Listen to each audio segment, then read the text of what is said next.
তাদের আগে প্রভু ছিল শেখ হাসিনা, এখন প্রভু তারেক জিয়া। ঢাকা ৮ আসনে নির্বাচনী ফলাফল নিয়ে অনিয়ম ও কারচুপির অভিযোগ তুলেছেন ১১ দলীয় জোটের প্রার্থী নাসির উদ্দিন পাটোয়ারি।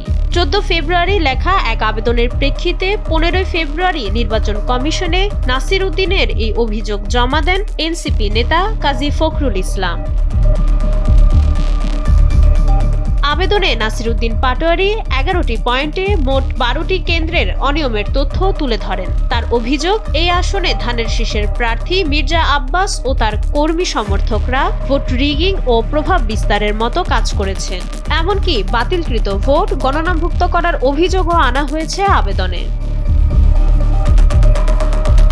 নাসির উদ্দিন পাটোয়ারি দাবি করেন, সংশ্লিষ্ট কেন্দ্রের প্রিজাইডিং অফিসার এবং রিটার্নিং অফিসারও এই অনিয়মের সঙ্গে জড়িত ছিলেন। তার মতে, ভোট কারচুপির মাধ্যমে তাকে বিজয়ী ঘোষণা না করে ধানের শীষের প্রার্থীকে বিজয়ী ঘোষণা করা হয়েছে।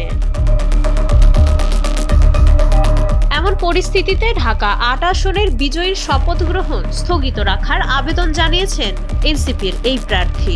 চিঠির মাধ্যমে তিনি পুরো বিষয়টি নির্বাচন কমিশনের নজরে আনেন এবং আইন ও বিধি মোতাবেক ব্যবস্থা গ্রহণের আহ্বান জানান। মাইশা মালিহা, সময়ের আলো।